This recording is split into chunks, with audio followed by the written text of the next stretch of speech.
My name is Steve Inskeep. I work for NPR, and I'm here to interview John Hendrickson, the author of this awesome book, which I want to say a word about before I allow this poor man to talk, because I was really taken by this. This is a book that was inspired by a much-noted article in The Atlantic magazine about President Biden and his stutter, which Mr. Hendrickson wrote.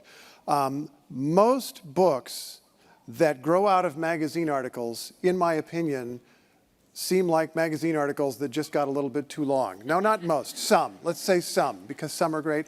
And this is one that is great, that takes a totally different approach than the story itself, because, John, it seems to me that the story in question was the beginning of an exploration for you, and that's what the book is about.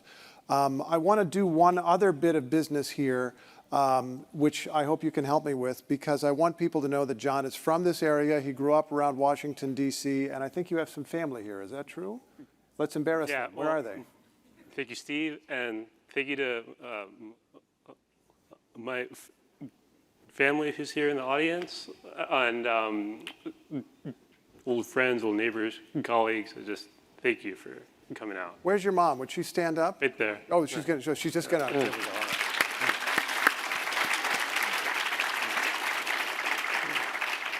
That's what my mom would have done. Yeah, I'll raise my hand. I'm not going to stand up. Okay, Life on Delay, Making Peace with a Stutter, begins, the book itself doesn't really begin, the meat of the book doesn't begin, but the project began with this story assignment of interviewing President Biden. What was on your mind? How did it come to you? It was August, hot day, just like this, 2019. I interviewed Biden at his campaign office in person, up close like this, for an hour, which is a long time with a candidate. Yeah. Growing up as a person who stuttered, I was aware Biden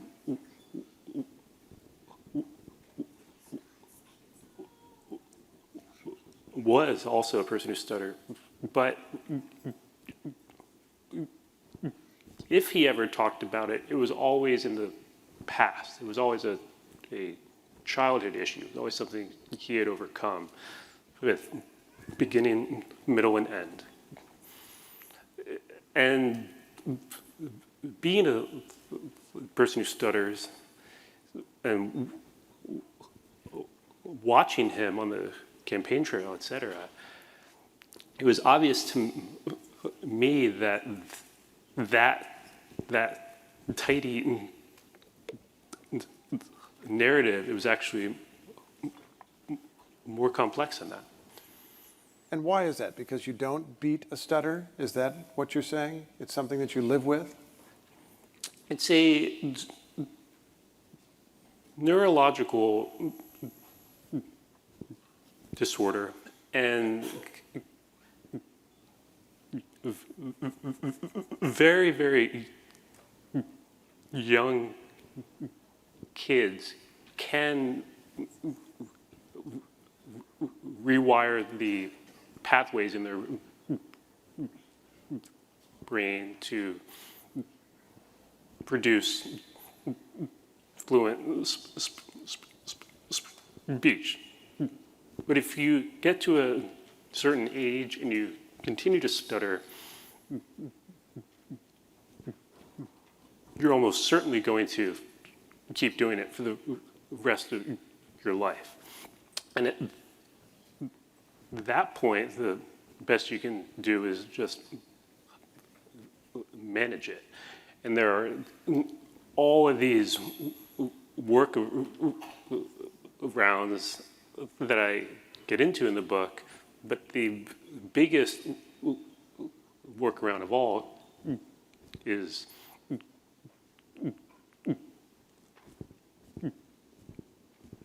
hiding. Hiding, meaning hiding from other human beings. And word switching. I know I have this example in the book of ordering a cheeseburger, and I would want it medium rare, but the R sound is hard, so I just cut myself off after medium. That is a tiny choice. It doesn't quite matter. It's low stakes. No pun intended. Yeah, no pun intended. But it has this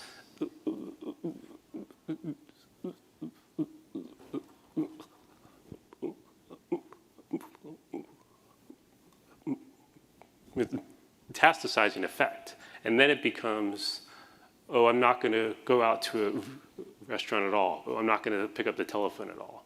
I'm not going to introduce myself. I'm not going to ask that person out on a date. I'm not going to apply for that job. You keep making all these compromises, and you keep making your world smaller. So you thought Biden was not quite telling exactly what his experience was.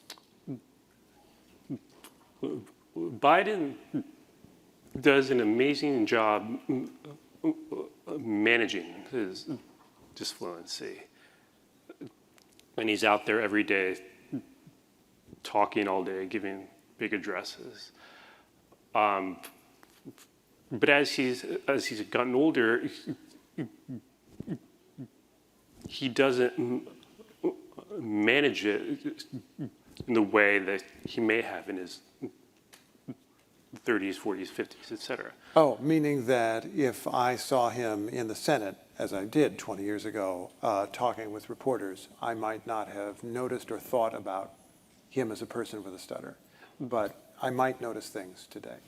Because of all the gears that are constantly turning in your head as a person who stutters, all of the word switching, all of the, it's like you're, I think of it as like you're trying to get to the other part of one of those rotating logs. You're just trying to get there, to the other side. Yeah. That's what it's like getting through sentences as a person who stutters. So it takes a lot of energy, and it takes a lot of focus. And many people who stutter are constantly trying to avoid these moments of repetitions, prolongations, and blocks, and they're putting in other words, things like that. But this other option is to let yourself stutter, to say the sentence you want to say, order the item off the menu that you want, and try to live with it. But that's a very modern approach. You would refer to as a progressive approach, I think, Yeah. as opposed to Yeah. Private schools and tutors and so forth you can go to that, I don't know, pebbles in your mouth or whatever, the various cures that people have tried over time. Did someone applaud pebbles in the mouth? Did that just happen? Okay. I was fascinated in the way that this would shape someone's character. Yes. Because you're there interviewing, at that point, a future president, a presidential candidate, who is now the president of the United States. And you quote someone in this book who says that living with a stutter builds two aspects of your character. And in my empathy, anger. Would you explain each of those? Why would it build empathy? Well, the person you're referring to with that quote in this book is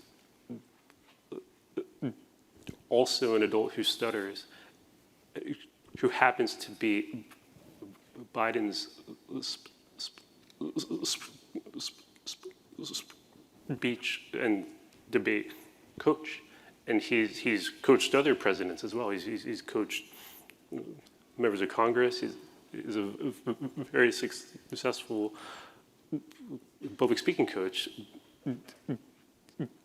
and he's a person who stutters. So Biden and him just instantly understood each other, and understood each other on a very deep level.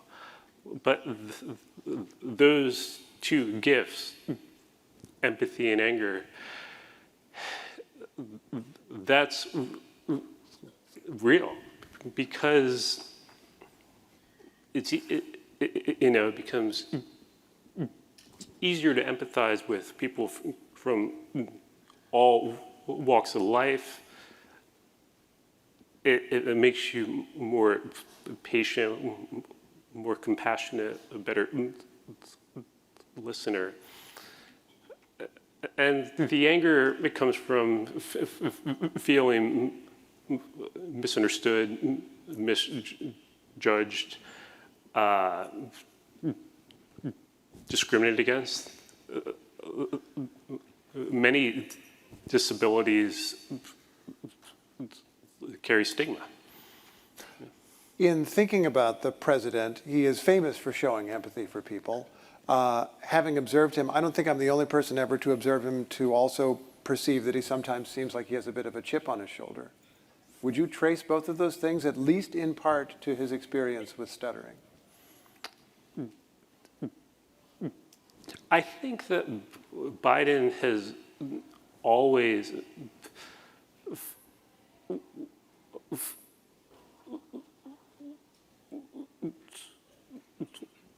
wanted to prove that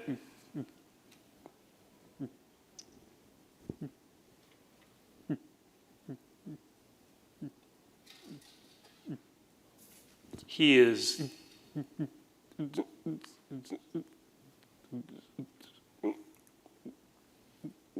to use a cliche, worthy of the seat at the table.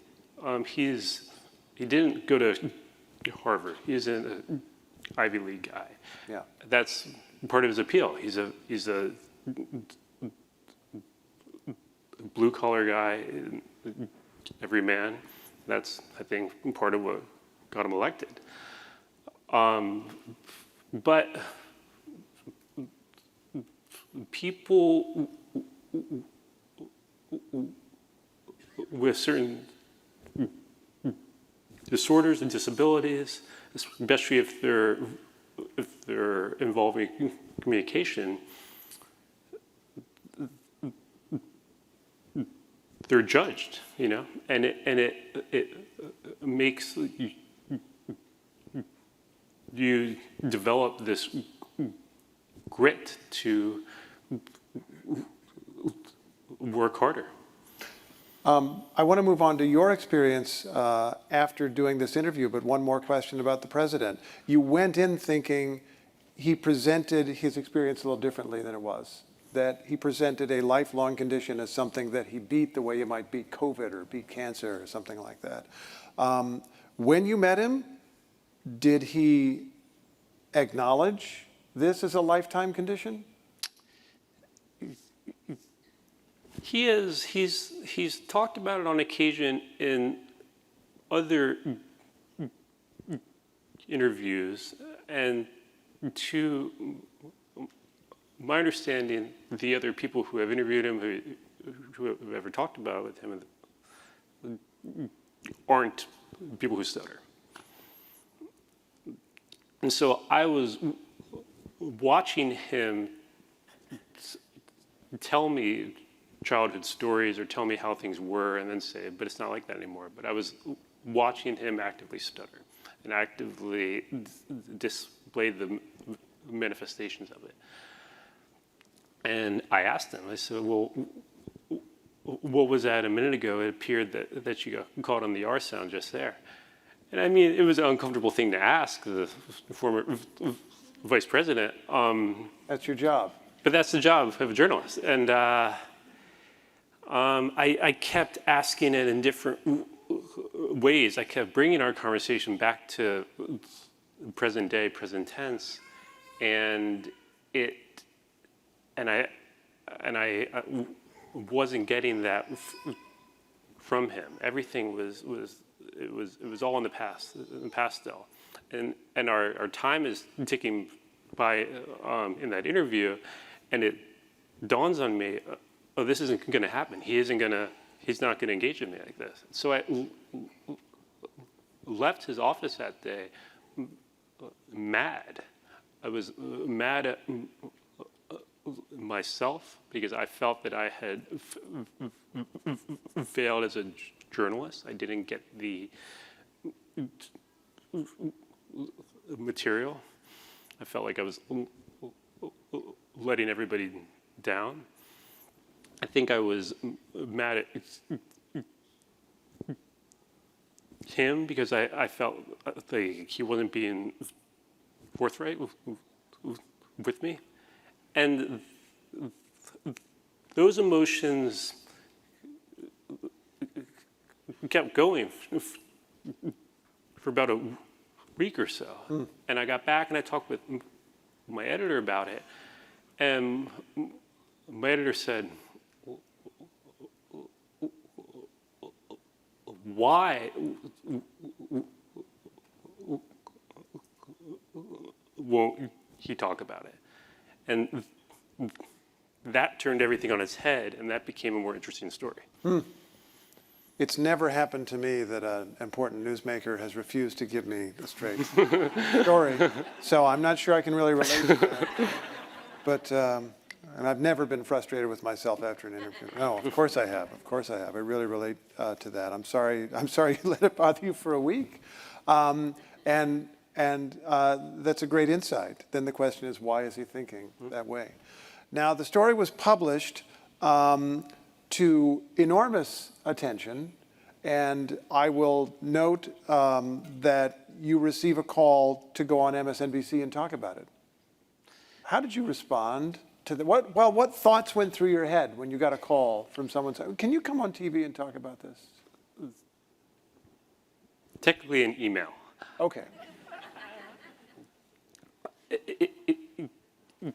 It didn't even dawn on me as a possibility. Just as this didn't dawn on me as a possibility. Talking on a stage, being mic'd up under lights, it didn't dawn on me as anything that could ever occur for the first 3 decades of my life. So when that email came in,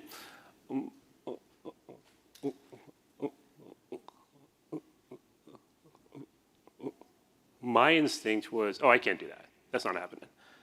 And a couple hours went by, and I talked with some people at my job about it. And then I kind of had this realization of, okay, I just wrote this article that is asking, why won't this person who stutters put themselves out there? And if I don't walk the walk, I'm a hypocrite. And it was that simple. But I was absolutely terrified and horrified. I had never done any public speaking at all.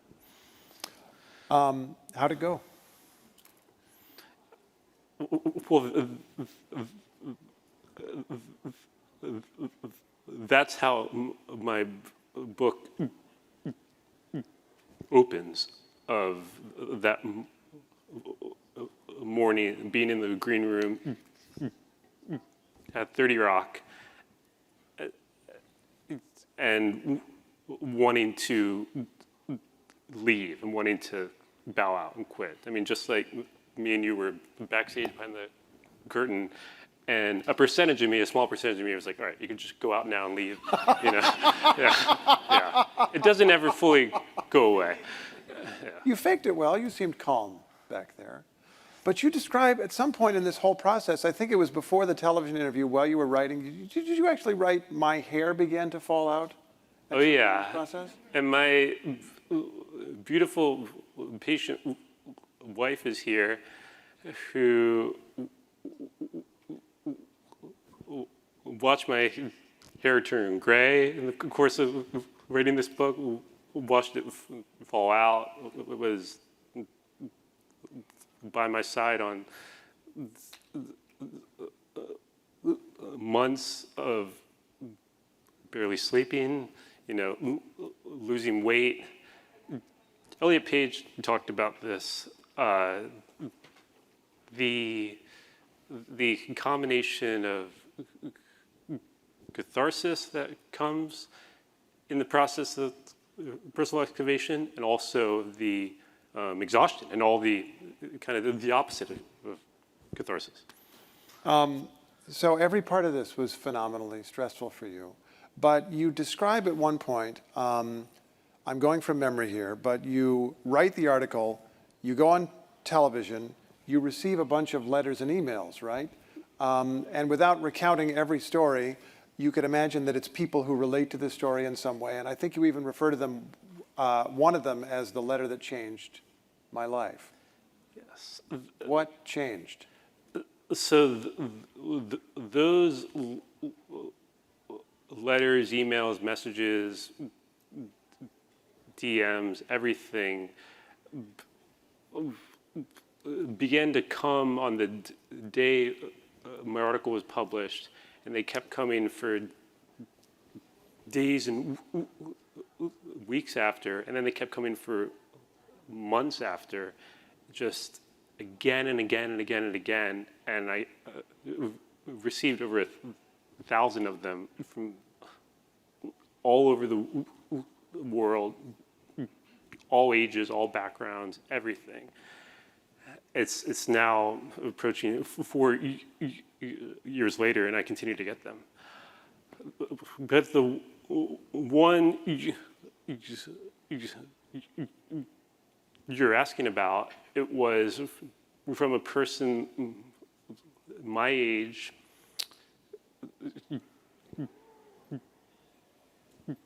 who was a lawyer who stuttered, and he kind of told me an abbreviated version of his life story, and I thought, oh wow, that is interesting to be a lawyer who stutters, and I wanted to talk to him. And as I began mapping out this book, I used those letters as a jumping off point, people who I thought I could interview and whatnot, in addition to people from my life.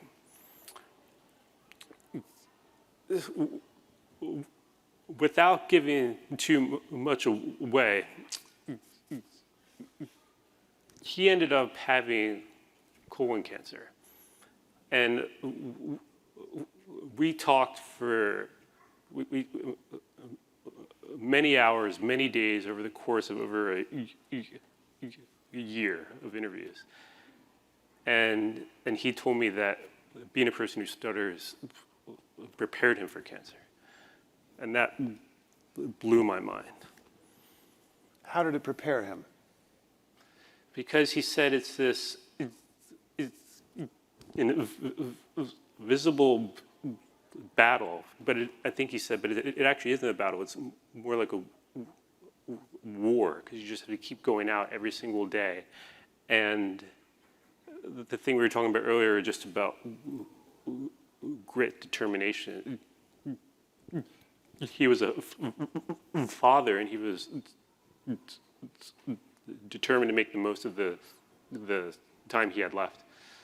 Are you saying that it changed your life because he persuaded you that your experience can be a strength as well as a difficulty or a weakness? That was absolutely part of it. And just learning from him over the course of our conversations and our interviews, and going out to meet him in Colorado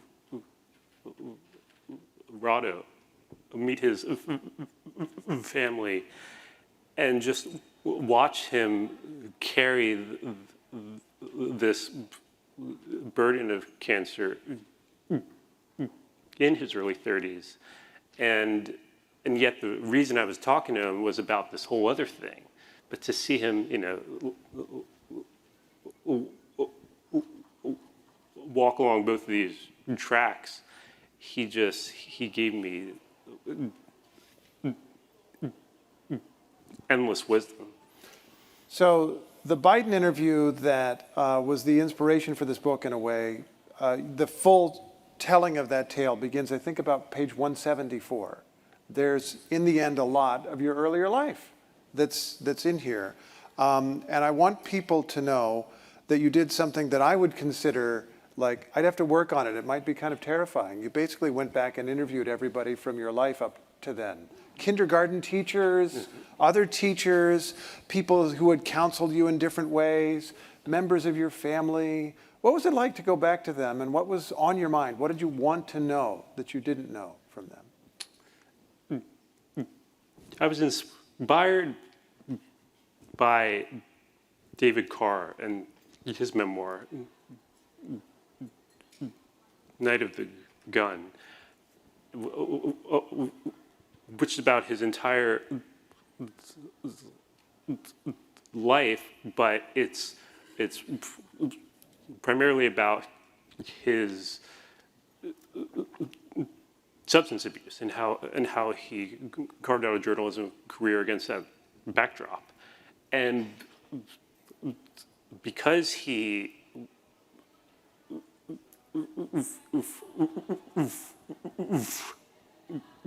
fried a lot of his brain doing drugs, he didn't trust his own memory. And he went back and interviewed people from different chapters. So I thought that was the coolest idea. I wanted to try that. And I just made a list of everyone that I wanted to possibly talk to, and I began trying to track them down. And so, as you said, like my kindergarten teacher and sixth grade girlfriend, and all sorts of different people. And as you can imagine, those are pretty awkward messages to, random Facebook message. Like, hey, remember me? Can we talk about the way I talked? Yeah, it doesn't get more awkward than that. But they were all wonderful, and they had these vivid anecdotes that totally colored in a lot of the book, and they gave me a whole other perspective. And I interviewed my family as well. A big part of being a person who stutters, and this gets back to the Biden thing, is it's always kind of the elephant in the room. It's hard to be public with it, to disclose it, to advertise it, to put yourself out there. Most people who stutter don't talk about it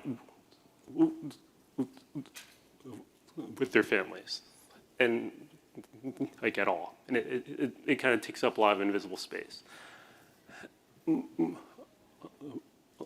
My family gave me the greatest, most generous gift in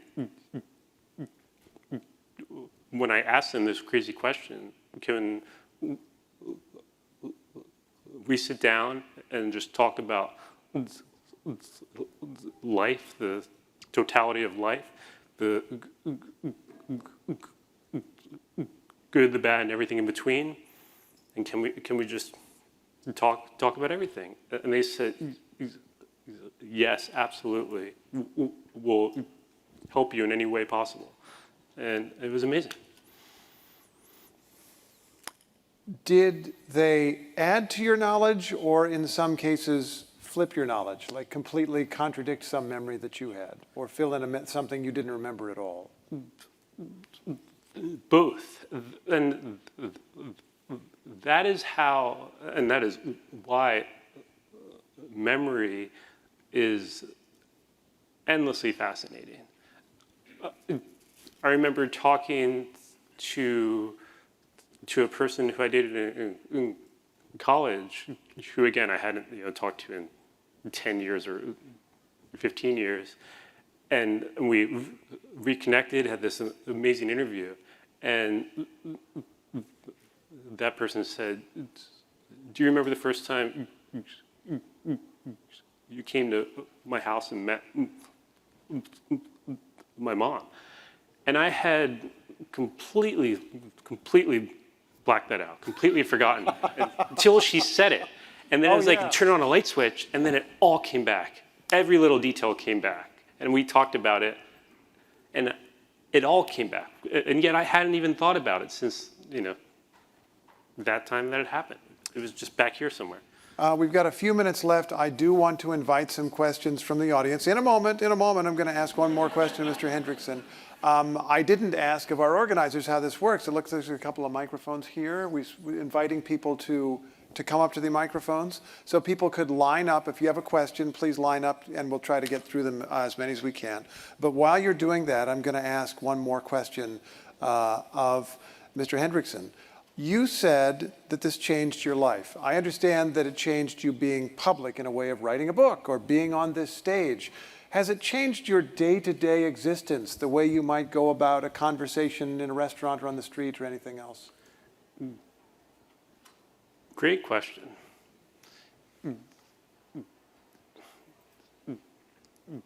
In a way,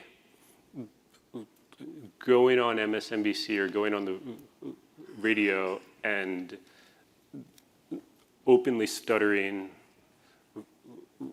writing a book about the topic, writing an article about the topic, it does turn everything inside out in that, okay, this is me, and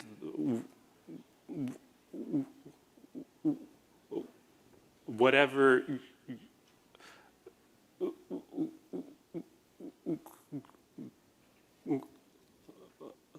might happen has already happened. So there is some liberation in that. But more than anything, the way that my life has changed is it's brought me so much closer to so many people, friends, family members, because you do kind of close that distance. And once you address the elephant in the room, it goes away. That's great. Well, let's turn to our questioners here. We have several people who have lined up. I want to get to everybody if we can, so I just ask everyone to keep your question as brief as you can. But please, go right ahead. What's your name and what's your question? Yeah, so I'm Katie. You responded to my email of just my mascara running after I read your article, and had I known that someone would actually see it, I maybe wouldn't have sent it. But I guess I have two things, and I will keep it as brief as I can. One is just to thank you, because everything you said about Biden, he is not the one who's going to lead people who stutter, and I'm one of them, across that, creek bed of self-forgiveness. He can't, because he hasn't. I hope one day he can do that for himself. And to the extent that I'm also Catholic, so no false idols, but I think you are that person who can and who has for me and for a ton of other people. But my question is, you say that anger is a gift, and I agree. How do you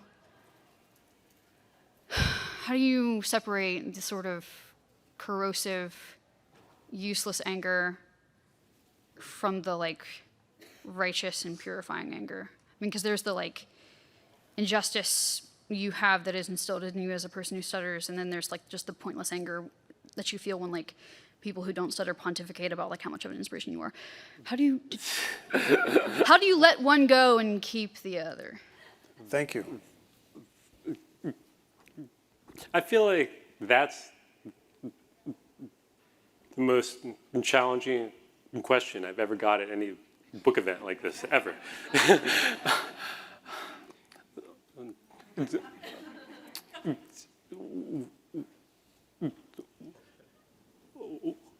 One thing I realized in the process of writing this book and upon publication and today is I am very much still figuring things out, and I don't at all think of myself as any sort of guru or any sort of role model. I appreciate your compliment. I'm totally honored by it, but that just isn't the way I think of myself. I think that the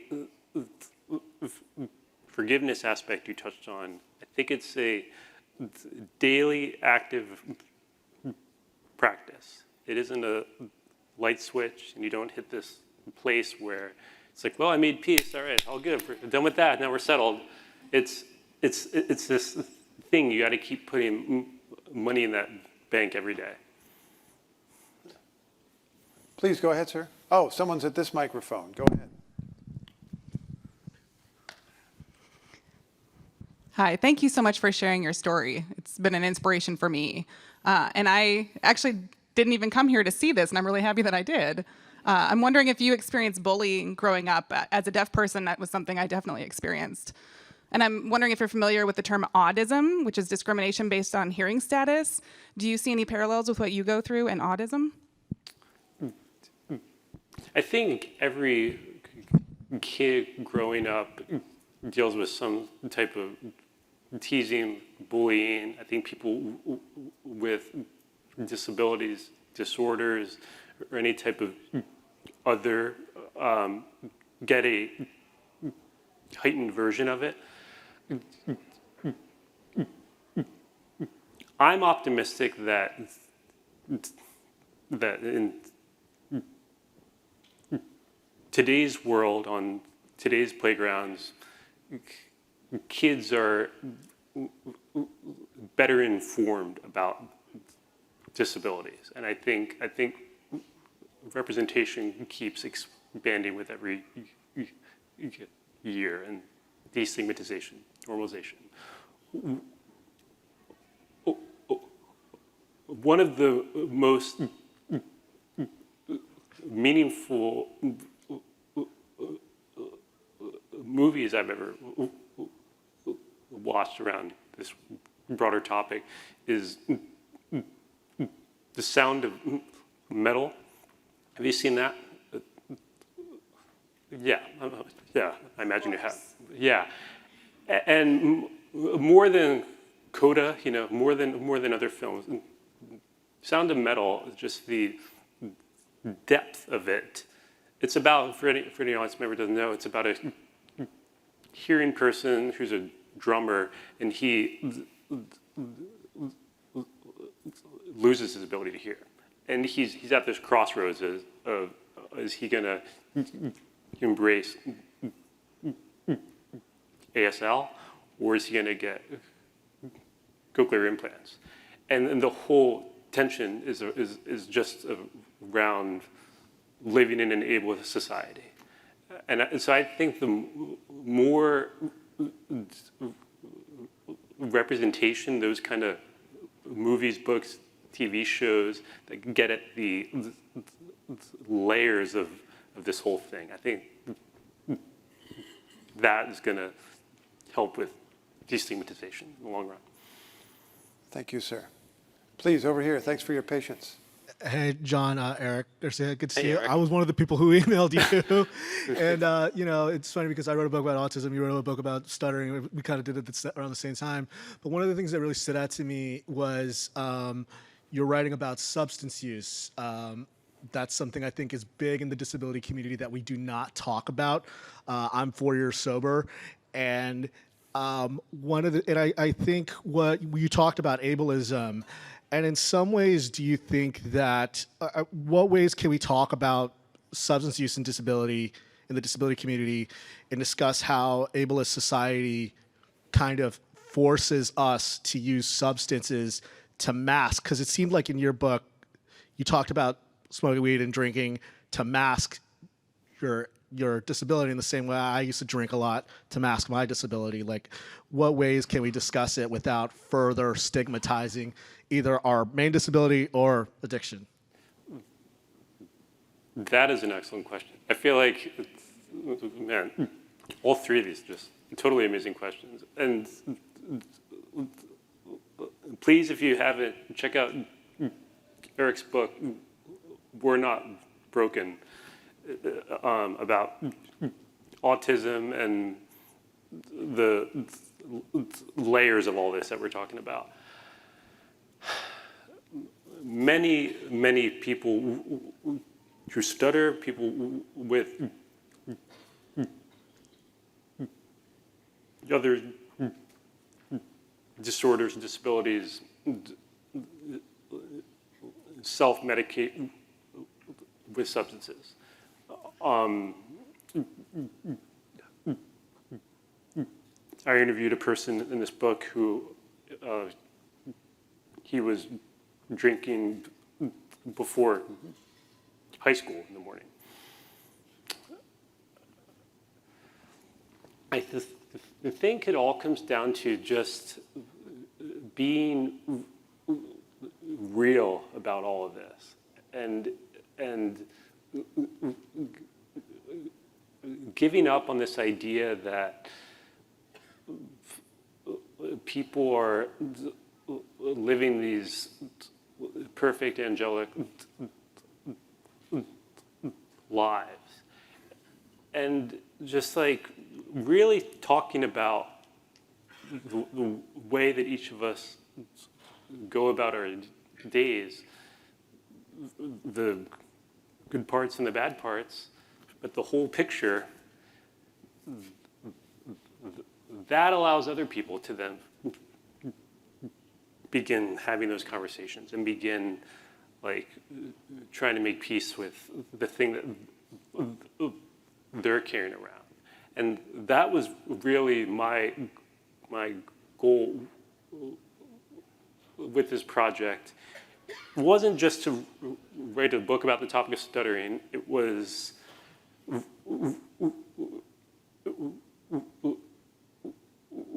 really me trying to figure out how to make peace with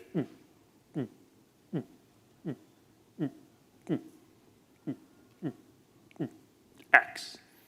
And I don't think you have to be a person who stutters to see yourself in this book. And a lot of the conversations I've had over the past year, some of the most meaningful ones have been with people with other disorders, disabilities, who told me the way that they've identified with this book. And that just means everything to me.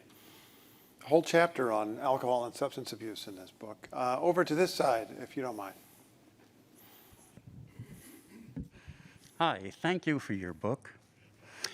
2 points. One, not everybody reacts to stuttering by being a better listener. I went through long stretches of blurting out anything I could say, even if it interrupted someone. I had, fortunately, at one point, a supervisor who quickly corrected me of that habit. Second, could you comment on the particular awfulness of the telephone? Oh, man. Before you say that, I just want to mention, apparently our time is up. We're going to let John answer this question, but I'm sorry to the rest of you, but you may have a chance to say hi to him afterward. Please, go ahead. The telephone and everything else. And I'm happy to talk to anybody after. And I'll be signing books upstairs. Happy to talk all night. Well, thank you for your question. And the telephone, man, growing up, just the house phone, the long curly Q cord in the kitchen, just that ring. I developed a Pavlovian response, and I would hear the ring, and I would be watching TV, probably watching Simpsons, and the hair on my arm would stand up just by hearing the ring. It takes a long time to unlearn that and to beat yourself out of that. To this day, I've never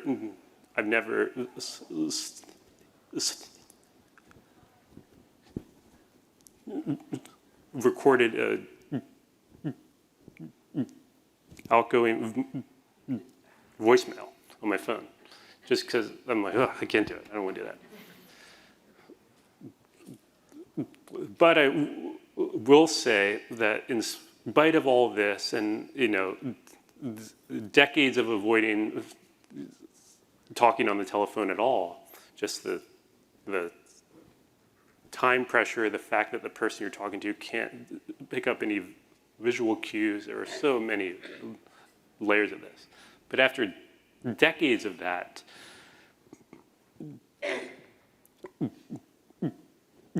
I do feel comfortable talking on the phone now. And I think a big part of it is being a journalist, like yourself, and you get to a point where you have to. You just have to. If you were trying to do an interview and get the quote, you can't always go get it in person. You can't quite get the same thing over email. There are times where you just have to pick up the phone. You have to make that call.